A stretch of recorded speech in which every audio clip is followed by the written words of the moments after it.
What is happening, guys? So in this video we're going to be talking about a absolutely devastating Titan build, and holy cow, it is extremely fun to play, and it just decimates ads and ads and ads.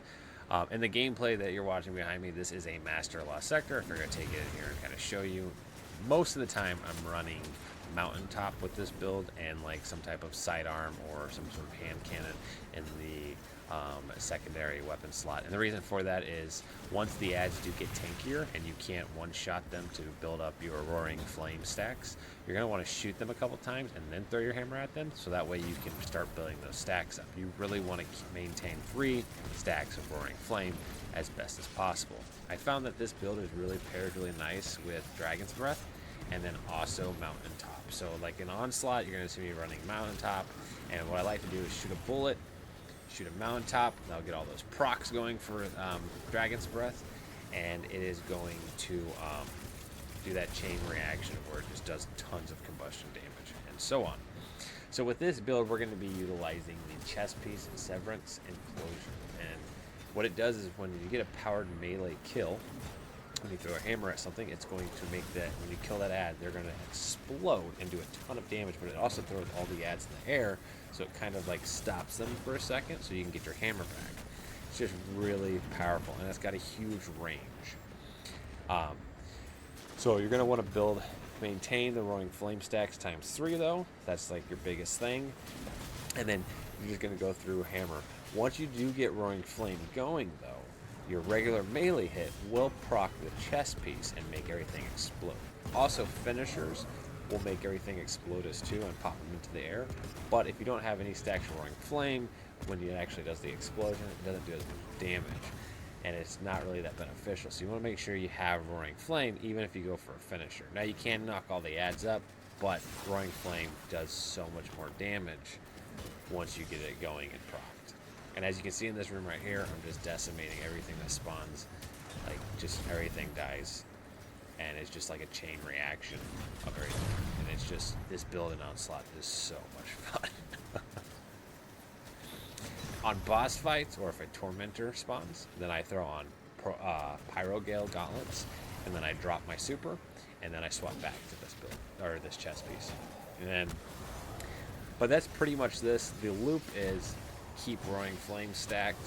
As the mobs get harder, shoot them a couple times, throw your hammer at them, get roaring flame going, and then you can just go through and get melee kills, and that will keep reproccing roaring flame once you get it going once. But you got to get it started with the hammer, and the hammer, when you throw it, actually does a lot more damage than your regular melee.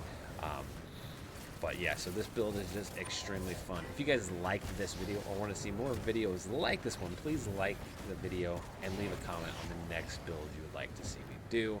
And if you guys ever want to come hang out with me while I play and stuff, check me out on Twitch TV. I'll put a link down below. And then also, we're going to be doing a 24-hour live stream when it comes to the final shape. Anyways, thanks for watching, guys, and here is the armor mod list, and as always, there will be a dim link down below. So now let's go over the mods that we're going to be actually using, and so let's start with the helm first. On the helm, we have hands-on, heavy ammo finder, and a kinetic siphon because we're using mountaintop, and we're getting a lot of kills with mountaintop. On the gauntlets, we're going to be using heavy-handed and melee kickstart. On the chest piece, you can use whatever you want here. I like to run melee damage resistance and concussive dampener, and then a harmonic resistance, but it's up to whatever you guys want to do on there. On the legs, we're going to be running absolution, recuperation, and better already. And then on the kilt or class item, we're going to be running bulwark finisher, reaper, and proximity ward. That pretty much sums up the mods that I'm using. And so we're going to be running the solar subclass on Titans, and we're going to be running Burning Maul, and that's where Pyro Gales are going to come in on boss fights or tormentors. We slap those on, and we get one massive damage super. Instead of being able to hit multiple times without it on, with them on, it makes the super do a ton of damage with one hit. And then we swap back over the chest piece. For your abilities, it really doesn't matter right here. I run Towering Barricade and then Strafe Lift, but you're able to use whatever you want there.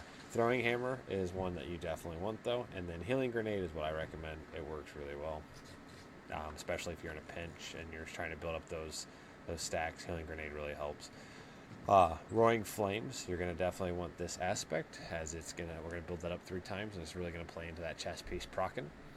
And then Solo Invictus, we'll want that. So every time you get a final blow, it's going to be defeating a scorched target, creates a sunspot, which will heal us, but then it'll also do damage to everyone who's an enemy that's standing in the sunspot. And sometimes in those explosions, you can get a bunch of sunspots to pop up all over the place. So really good to have. On the fragments, we're going to be using Ember of Ashes. It allows us to apply more Scorch. And then Ember of Torches, which every time we throw our hammer will make us radiant. And then Ember of Empyrean, and this will extend our restoration and radiant on every kill. And then Ember of Solace, which is going to just allow for our duration to be increased overall. Now you could technically probably get away without using Ember of Empyrean, just for the fact that we're always going to have sunspots up, and we'll always have radiant up because we're throwing stuff and killing stuff with the hammer. So you may not actually need this, but I like to have it. It's just nice to have. You could run other fragments here if you wanted, but this is what I run on mine.